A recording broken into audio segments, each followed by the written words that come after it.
इनकी भैया इनको माइक दे देना, महाराष्ट्र से आए हैं, क्या बात है, क्या कहना चाहिए? आगरा से जी, बताइए क्या बात? मेरा जन्म 24/12/1963 मेरी डेट ऑफ बर्थ है। क्या रात को 10 बजे लुधियाना। मैं एक आश्रम चलाता हूँ, जो ऐसे बच्चे रखता हूँ जो मतलब हाथों से अपने खा भी नहीं सकते हैं। 8 बच्चे ऐसे रखता हूँ जो विस्टा तक, लैट्रिन तक खा जाते हैं। मेरी पत्नी ऐसे हो गई थी तो मैंने उसकी वजह से ये आश्रम बनाया। और अब मैं ये चाहता हूँ कि मेरा कोई वारिस नहीं है, मेरी बेटी है, वो अच्छे संपन्न घर में है। मैं राधा रानी का, सभी लोग कहते हैं, 51 सीढ़ी ऊंचा मंदिर बनाना चाहता हूँ। 6 महीने से आपके लाइक कर रहा हूँ आपको। बस ये आपसे एक इजाजत लेना चाहता हूँ कि क्या मैं बना पाऊंगा या नहीं बना पाऊंगा। उस टेस्ट में ये लिख रहा हूँ कि इस मंदिर के चढ़ावे से ऐसे हजारों बच्चे इस आश्रम में पल जाए। बस इसके लिए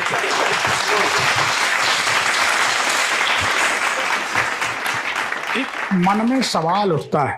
हाँ बताइए। बुरा तो नहीं मानेंगे जी? बुरा तो नहीं मानेंगे? नहीं। आप हमसे बुजुर्ग हैं, बड़े हैं, आदरणीय।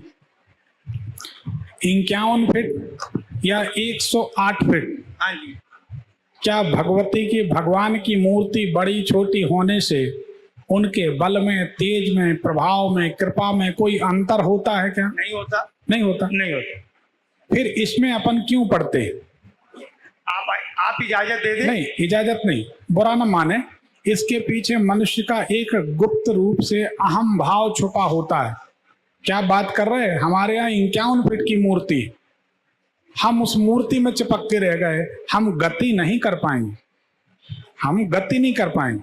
संसार में भले नाम हो जाए, लेकिन जो वास्तविक गति है, आप मंदिर की बात कर रहे हैं, इसलिए बात हम कर रहे हैं। नदी के 2 किनारे, आप लोग समझें, हम इस किनारे को पकड़ के खड़े हैं। ये हमारा कंक्रीट का बढ़िया महल है, वेल मेंटेन, एसी लगी, नौकर चाकर।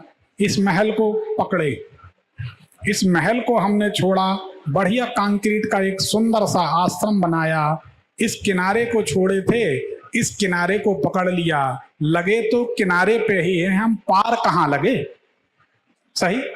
अगर वास्तव में भव सागर पार करना है तो ना बंगले का लोभ होना चाहिए, ना आश्रम का, ना मंदिर का लोभ होना चाहिए। जी। ये तो बहुत बड़ी बड़ी, आगे आप छोड़ो, अपन क्यों बोले, आप समझदार हैं।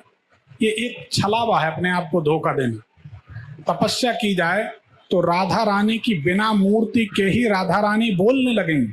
ठीक है। हृदय में बैठेंगी, मुंह से बोलेंगे, ये उनकी कृपा। हाँ ठीक है जी। हाँ। और नहीं तो आप 500 फीट ऊंची मूर्ति रख लो, लोग आएंगे, फोटो लेंगे, सेल्फी खींचेंगे और फेसबुक में डाल देंगे। ठीक है। एक दिन वो आएगा, उन राधा रानी की कोई केयर नहीं करेगा। तो हम तो ये मानते हैं कि अगर वास्तव में कुछ तपस्या का उद्देश्य है तो उस तरीके से किया जाए। ठीक है। और अगर सिर्फ संसार का उद्देश्य है नहीं, तो हम ये सोचते हैं कि संसार के लिए नेता की, अभिनेता की, किसी की भी मूर्ति लगा दो चलेगा।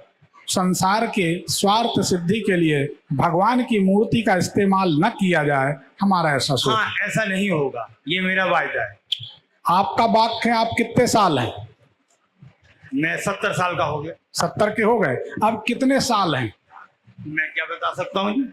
कोई नहीं बता सकता, ठीक है ना? हाँ। तो जब हमारी सामान है 100 वर्ष का, पल की खबर नहीं, एक दिन का भरोसा नहीं, 1 साल का अचार रख लेते, 1 साल तक अचार चलेगा। अरे तुम चलोगे कि नहीं, अचार चलेगा कि नहीं? तो हमारा मतलब है वही व्यवस्था करके जाएं जिसकी व्यवस्था सम्मान के साथ सदैव होती रहे। आपकी बेटी है संपन्न घर में, दामाद कुछ करने नहीं आने देगा। नहीं, मतलब ही।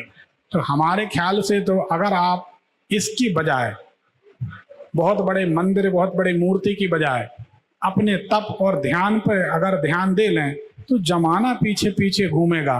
भगवान की जब कृपा होती है तो मनुष्य भगवान के समान हो जाता। वह जाने जहे दे जनाई, जान तुम्हें तुम्हें हो जाए। वही जान सकता है जिसको भगवान कृपा कर दे। उनके जानने के बाद मनुष्य भगवान के समान हो जाता है। आप संत हैं, भगवान के भक्त हैं, अनाथ बच्चों की सेवा करते हैं, क्यों भ्रम में फंसते हैं? आज मकान अपना है, मकान में फंसे हैं, कल मंदिर अपना हो जाएगा, मंदिर में फंसे रहेंगे, फंसे तो फंसे ही है ना। मेरे से एक गलती हो गई थी, इस कारण से मैं ये बनाना चाहता था जिसमें लोग सहयोग दे रहे हैं इन बच्चों को। मैं अब साईं बाबा की मूर्ति स्थापना कर चुका था, उसको हटा रहा हूँ।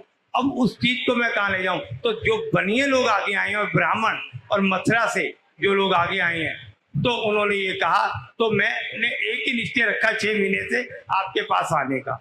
नहीं, आप हमसे जो आशा करेंगे हम बता दें। हमने तो देखिए वास्तविक गति, हाँ, वास्तविक उन्नति के लिए हमने ये कहा, और बाकी तो 2 व्यक्ति हैं, दोनों धनुष बाण चला रहे हैं, एक के बाण पे, एक के तीर पे छोटे बड़े ढेर सारे पत्थर है। एक का तीर 0 वेट है, कुछ नहीं, तो जो 0 वेट है वही तीर दूर तक जाएगा। ठीक। जब हमारे पास मंदिर है, मकान है, गाड़ी है, गौशाला है, भैंस है, हमें मंत्री पद है या जो भी है, हमारे पास इतने पत्थर बंधे हैं, हम चाह कर भी गति नहीं कर सकते। ठीक, समझ गए? अच्छा, बच्चे बढ़ाता रहूं? तो अब अगर हमारे साथ कोई बंधन नहीं है, हम कुछ भी कर सकते हैं। मनुष्य को बंधन मुक्त रहना चाहिए, बंधनों में बंधे तो संत काहे के। फिर तो अब आप समझदार हो। तो मैं बच्चे जो बढ़ रहे हैं उनको बढ़ाता रहूं? उन्हीं को करिए, उनकी सेवा करिए, भगवान का रूप है, भगवान ने मौका दिया है, ड्यूटी लगाई, वो करिए।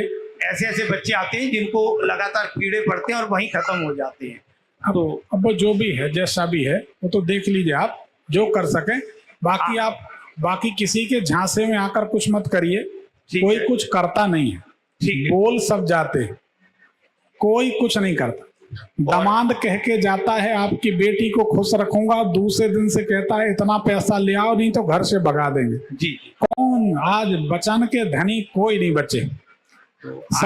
हरे मंडप के नीचे पति पत्नी 7, 5, 12 वचन में बंधते हैं और दूसरे दिन से पत्नी उनको कनपटी पे अड़ा देती, ऐसा चाहिए, ये चाहिए, पति परेशान। तो ये घर घर की कहानी, आपको कौन साथ देगा?